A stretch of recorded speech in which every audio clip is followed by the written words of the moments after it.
வணக்கம் மக்களே. தமிழ் காதலின் ஆடியோ நாவல்கள் உலகத்துக்கு உங்களை அன்போட வரவேற்கிறேன்.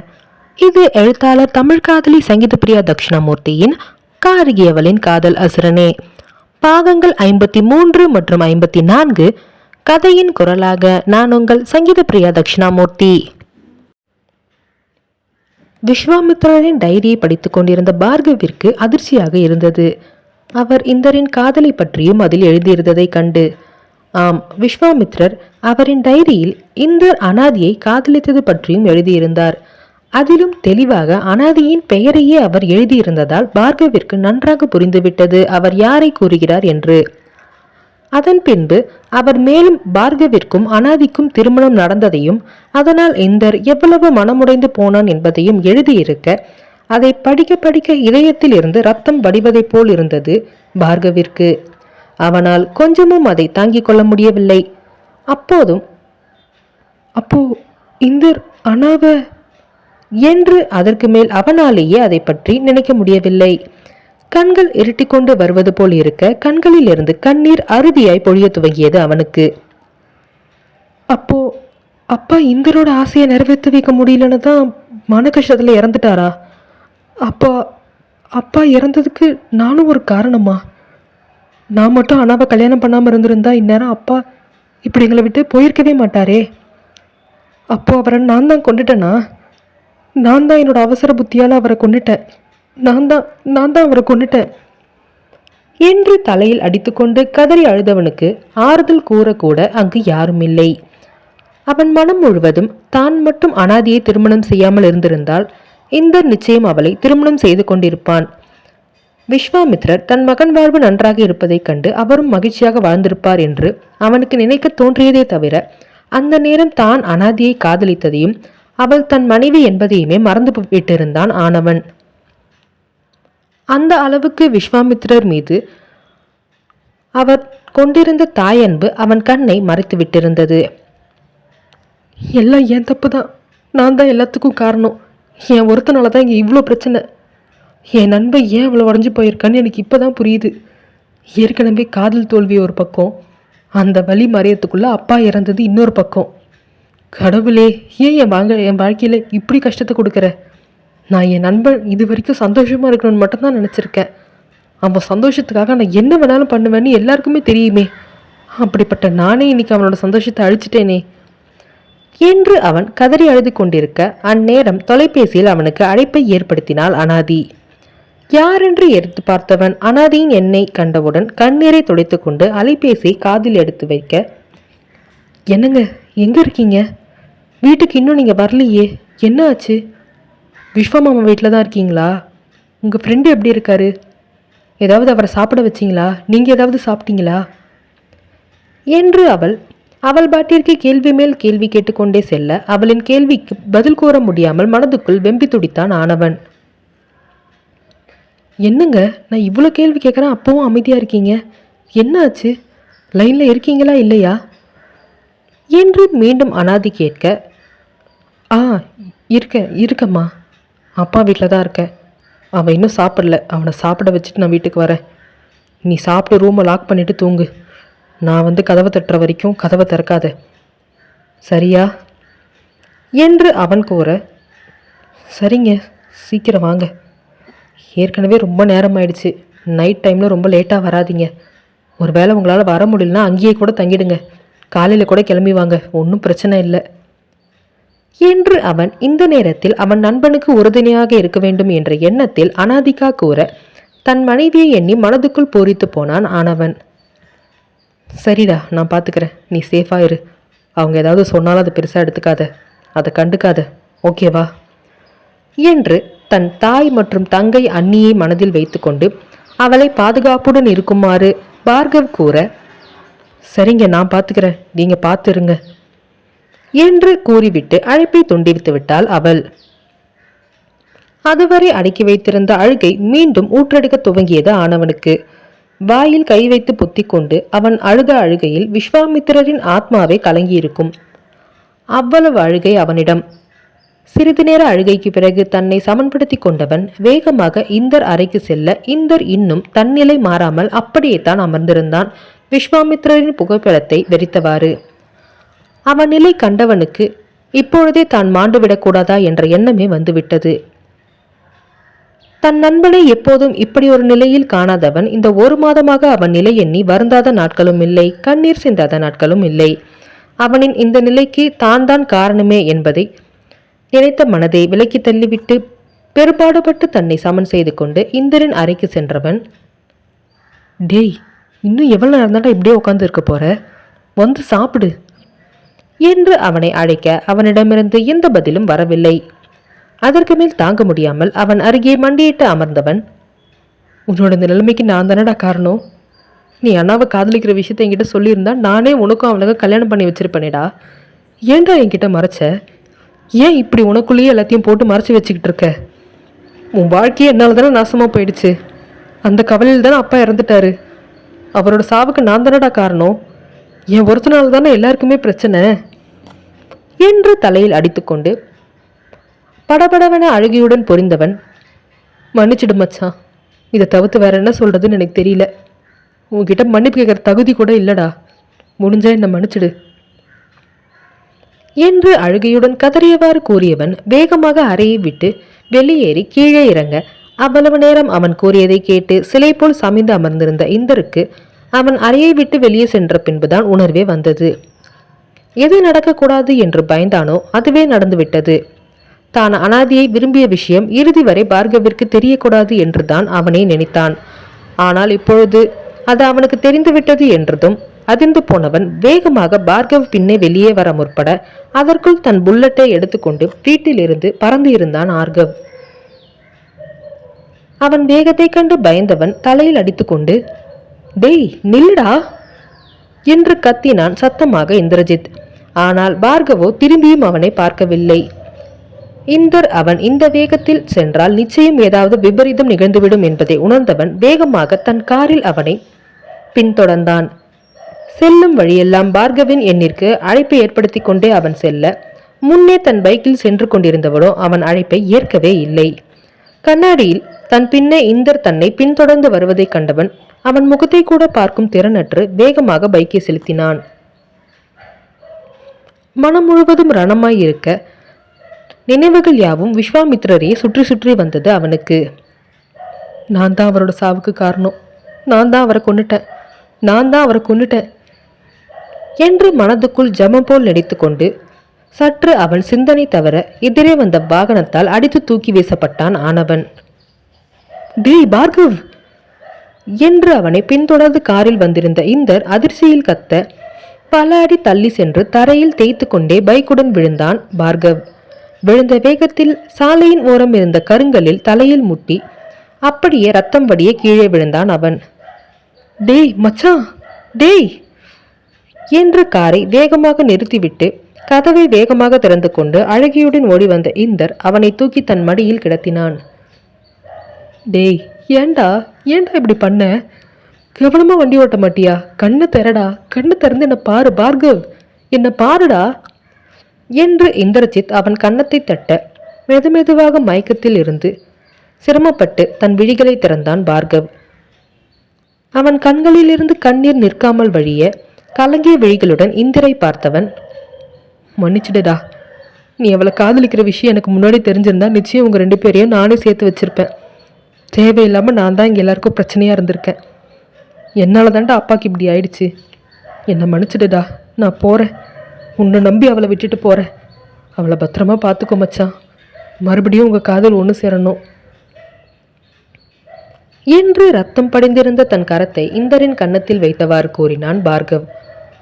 அவன் கரத்தை இறுக்கி பிடித்து கொண்ட இந்தர், தப்பு பண்ணிட்டடா, அனாதி உனக்கானவ. நான் தான் உங்கள் 2 பேரோட காதலுக்கே இடையில வந்தேன். நீ அவளை காதலிச்சிருக்கடா, அதை ஏண்டா மறந்த?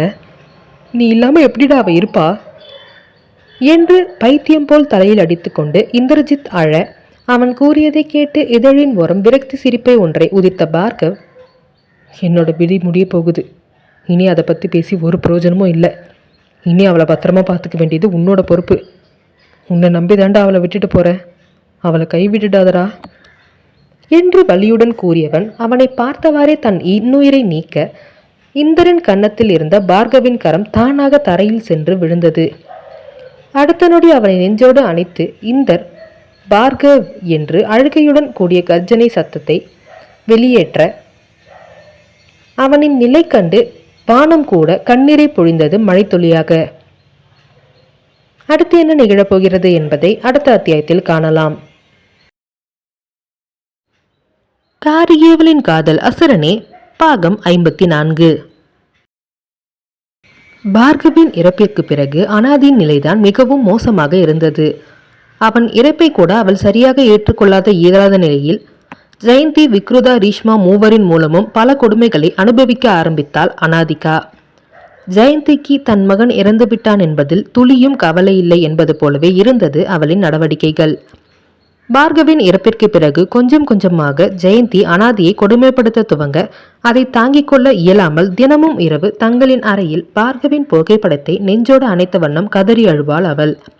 ஆனால் அவள் அழுகையை துடைக்க வேண்டியவனோ புகைப்படத்துக்குள் சிரித்த முகமாய் அவளை பார்த்து கொண்டிருப்பான். நீங்க ஏன் என்னை விட்டு போனீங்க? இப்படி பாதியிலேயே விட்டுட்டு போறதுக்காக தான் என்னை காதலிச்சு கல்யாணம் பண்ணிக்கிட்டீங்களா? யாருமே வேண்டாம் தானே நான் பாட்டுக்கு இருந்தேன். ஆனால் நீங்க தானே எனக்கு நம்பிக்கை கொடுத்து என் உயிர் மூச்சு இருக்கிற வரைக்கும் என் கூட இருப்பேன்னு சத்தியம் பண்ணி கொடுத்தீங்க. ஆனால் இப்போ பாதியிலேயே இப்படி விட்டுட்டு போயிட்டீங்களே, எனக்கு இப்போ இங்கே யார் இருக்கா என்று அவள் கதறி அழுவது அந்த அறையை விட்டு வெளியே யாருக்கும் கேட்பதில்லை. அவ்வாறே நாட்கள் செல்ல ஜெயந்தி அனாதியை வேலைக்கு செல்லுமாறு நச்சரிக்க துவங்கினாள். அவளுக்கு தேவை பணம். அதுக்காக எந்த எல்லைக்கு வேணுமாலும் செல்வாள் அந்த பணப்பேய். உனக்கு இந்த வீட்டில் தண்டமாக சோடு போடுறதுக்கு யாரும் இங்கே பணத்தை சம்பாரிச்சு கொட்டல. ஒழுங்கு மரியாதையாக நீ போய் சம்பாரிச்சு பணம் எடுத்துட்டு வந்தா உனக்கு சோறு கிடைக்கும், இல்லைனா பட்னி கிடந்து சாவு என்று கொஞ்சமும் மனசாட்சியின்றி ஜெயந்தி கூறிவிட்டு செல்ல அவள் கூறியதை கேட்டவளுக்கு இதழின் ஓரம் ஒரு விரக்தி புன்னகைத்தான் உதிர்ந்தது. அன்றிலிருந்து அவள் வேலை தேடி ஒவ்வொரு இடமாக ஏறி இறங்க அவளுக்கு எந்த இடத்திலும் வேலை கொடுப்பதற்கு யாரும் முன்வரவில்லை. விதவை பெண் இவளை யாரும் ஏற்றுக்கொள்ளவும் தயாராக இல்லை. இவ்வாறு நாட்கள் அவளுக்கு நரகமாக செல்ல ஒரு நாள் அவளை தொலைபேசியில் இந்திரஜித் அழைத்திருந்தான்.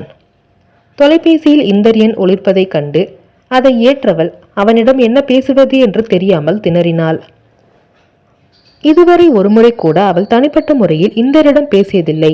ஏனோ என்று அவன் அழைக்கும் பொழுது கூட அதை ஏற்கலாமா வேண்டாமா என்று மனதுக்குள்ளேயே ஒரு பட்டிமன்றம் நடத்திய இறுதியில் அழைப்பை ஏற்று காதில் வைத்தாள் அவள். எதிர்ப்புறம் சிறிது நேர மௌனத்திற்கு பிறகு இந்திரன் பேச்சு குரல் கேட்க துவங்கியது. பார்கவ் என்னோட ஃப்ரெண்டு. அவன் குடும்பத்தை பார்த்துக்க வேண்டியது என்னோட கடமை. இப்போ அவன் இல்லை, அவன் இடத்துல இருந்து அவன் குடும்பத்தை பார்த்துக்கணும்னு நினைக்கிறேன். நீ வேலை தேடிக்கிட்டு இருக்கன்னு கேள்விப்பட்டேன். அதனால தான் என்னோட கம்பெனிலேயே உனக்கு ஒரு வேலை போட்டு தரலான்னு நினைக்கிறேன். நாளைக்கு மார்னிங் என்னோட ஆஃபீஸ்க்கு வந்துரு. இன்டர்வியூ எடுத்து ஜாபுக்கு செலக்ட் பண்ணுறேன். காலையில் 9 மணிக்கு நீ என்னோட ஆஃபீஸில் இருக்கணும் என்று உணர்ச்சிகளற்ற குரலில் அவளிடம் கட்டளையாக கூறியவன் அலைபேசியை துண்டித்துவிட படபடவென பொறிந்து தள்ளிவிட்டு தன் பதிலை கூட கேட்காமல் தொலைபேசியை அணைத்ததை எண்ணி உள்ளுக்குள் பயமாக இருந்தது அனாதிக்கு. ஆனால் தினம் தினம் ஜெயந்தி, விக்ருதா, ரீஷ்மாவிடம் பேச்சு வாங்க முடியாமல் தவித்து போனவள் வேறு வழியின்றி அவன் கம்பெனிக்கு வேலை செல்ல துவங்கினாள். என்னதான் மனதுக்குள் அவள் மீது அன்பும் பாசமும் கொண்டிருந்தாலும் அதை வெளிக்காட்டி கொள்ளாமல் எப்பொழுதும் இறுக்கமாகவே அவளிடம் நடந்து கொண்டான் இந்திரஜித். அவன் தந்தையும் அவன் நண்பனும் அவனை விட்டு சென்ற பிறகு அன்றிலிருந்து அவன் முகத்தில் தெரியும் சிறு புன்னகை கூட மறைந்துவிட்டது. முழுவதும் இறுகிய குணம் கொண்டவனாக மாறிப்போனவன் யாரையும் தன் அருகிலேயே நெருங்க விடவில்லை. அப்படியே நாட்கள் செல்ல ஜெயந்தி அனாதிக்கு யாரோ ஒரு கிழவனை திருமணம் செய்ய முயல்வதை கண்டறிந்தவன் அந்த மண்டபத்திற்கு சென்று அனாதியை மீட்க முடிவெடுத்து அங்கு செல்ல அங்கு நிலைமையோ தலைகீழாக இருந்தது. அங்கிருந்து அவளை அழைத்து வர வேண்டும் என்றால் ஏதாவது ஒரு உரிமை அவளிடம் தனக்கு இருக்க வேண்டும். தனக்கு அவளிடம் என்ன உரிமை இருக்கிறது என்று தனக்குள்ளேயே கேள்வி கேட்டுக்கொண்டவன் அந்த சூழ்நிலையை சகஜமாக்கும் பொருட்டு வேறு வழியின்றி அவள் கழுத்தில் மங்கள நாணை கட்டி தன் சரிபாதியாக்கி கொண்டே தன் வீட்டிற்கு அவளை அழைத்து வந்தான். அவளை திருமதி ஷன்வி அனாதிகா விஷ்வக் இந்திரஜித்தாக. இந்தருக்கு முன்பே தெரியும் அனாதியின் பெயரில் உள்ள அவளின் பரம்பரை சொத்துக்கள்.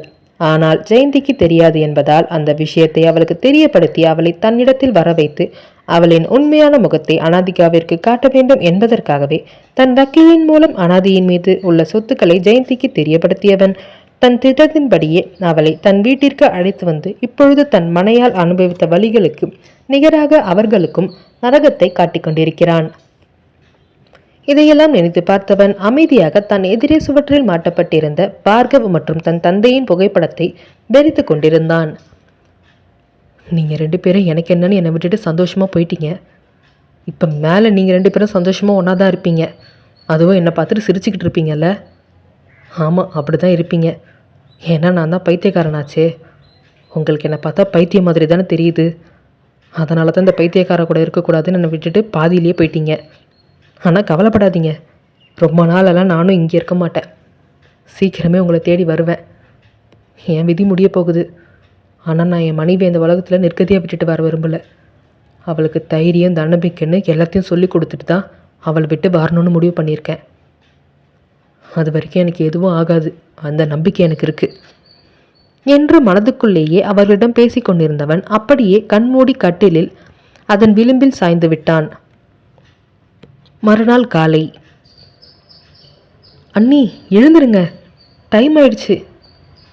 நீங்கள் ஏன் இன்னும் தூங்கிட்டு இருக்கீங்க?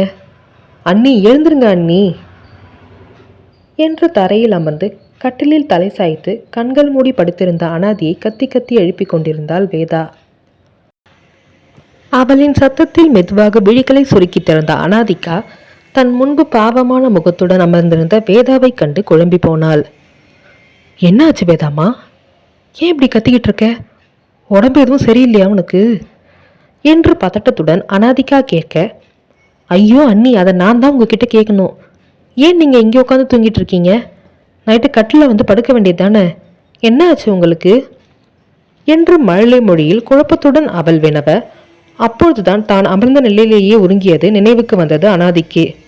அதில் தன் தலையில் தானே கொட்டி கொண்டவள், ஒன்றும் இல்லடா, நைட்டு தூக்கம் வரல, அப்படியே கொஞ்ச நேரம் நடந்துக்கிட்டு இருந்தேன்னா கொஞ்ச நேரத்தில் டயர்டாகிட்டேன், அப்படியே கீழே உட்காந்து அப்படியே தூங்கிட்டேன், வேற ஒன்றும் இல்லை என்று வாய்க்கு வந்த பொய்களை எல்லாம் கூறி குழந்தையை அவள் சமாளிக்க அதற்குள் அறைக்குள் நுழைந்தார் பாட்டி. அவரை கண்டவுடன் வேகமாக அவள் எழ, என்னம்மா என்னாச்சு என்று பதட்டத்துடன் அவளை அவர் விசாரிக்க, அவரின் பதட்டத்தை கண்டு உள்ளுக்குள் நெகிழ்ந்து போனாள் அனாதி. ஏனெனில் இதுவரை யாருமே அவளிடம் இப்படி பாசத்துடன் நடந்து கொண்டதே இல்லை. பார்கவிக்கு பிறகு தன்னிடம் உரிமையாகவும் பாசமாகவும் நடந்து கொள்ளும் ஒரே ஜீவன் பாட்டிதான் என்பதால் நெகிழ்வுடன் அவரை அணைத்து கொண்டாள் அனாதிகா. எனக்கு ஒன்றும் இல்லை பாட்டி, நைட்டு கொஞ்சம் தலைவலி, அதான் தூங்க முடியல, இப்போ நான் நல்லாக்கிட்டேன் என்று அவரை சமாதானப்படுத்தும் நோக்கில் அவள் கூற, ஏதோ அவளுக்கு பிரச்சனை என்பதை மட்டும் உணர்ந்து கொண்ட பாட்டி, சரிதான், சரி நீ போய் குளிச்சுட்டு ரெடியாகிட்டு வா, நான் அந்த கழுதியை ஸ்கூலுக்கு போகிறதுக்கு ரெடி பண்ணுறேன் என்று அவர் கூற, பாட்டி என்னை கழுதன்னு சொல்லாதன்னு உங்ககிட்ட எத்தனை தடவை சொல்லியிருக்கேன் என்று இடுப்பில் கை வைத்து தன் பாட்டியை முறைத்தாள் வேதா.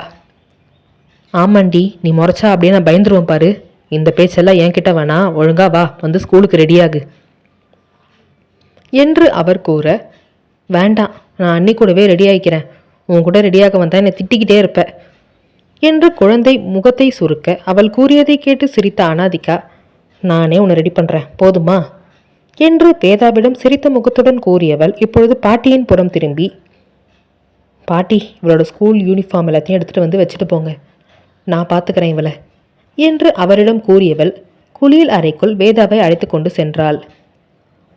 இந்தர் வெகுநேரமாகியும் இன்னும் அவன் அறையிலிருந்து வெளியே வராததால் பாட்டி சற்று பதட்டமடைந்தார். என்ன இது, தம்பி இன்னும் அவரோட ரூமை விட்டு வெளியே வரவே இல்லை, என்ன பிரச்சனைன்னு தெரியலையே என்று அவர் சமையல் அறையில் இந்தர் பற்றிய நினைவுகளில் மூழ்கியவாறு சமைத்து கொண்டிருக்க, அதற்குள் வேதாவை தயார் செய்து கீழே அழைத்து வந்திருந்தாள் அனாதி. பாட்டி எனக்கு பூஸ்ட் கொடுங்க என்று கத்திக்கொண்டே டைனிங் டேபிள் மீது வேறா ஏத முற்பட, இந்த கழுதைக்கு இதே வேலையா போச்சு என்று அவளை திட்டிக்கொண்டே அவளின் முன்பு பூஸ்டை எடுத்துக்கொண்டு வைத்து டங் என்ற சத்தம் வருமாறு டேபிளில் வைத்தார் பாட்டி. அதை கண்டு அவரை முறைத்து கொண்டு வேதா பூஸ்டை குடிக்க துவங்க, அம்மாடி இன்னும் இந்தர் தம்பி ரூம்லேருந்து கீழே வரல, நீ கொஞ்சம் போய் அவரை என்னன்னு பாருடா என்று பாட்டி கூற, அதை கேட்டவள், என்னது நானா என்று அதிர்ச்சியில் விழிகளை விரித்தாள் அனாதி பாட்டி தன்னிடம் கூறியதை கேட்டு. அடுத்து என்ன நிகழப்போகிறது என்பதை அடுத்த அத்தியாயத்தில் காணலாம்.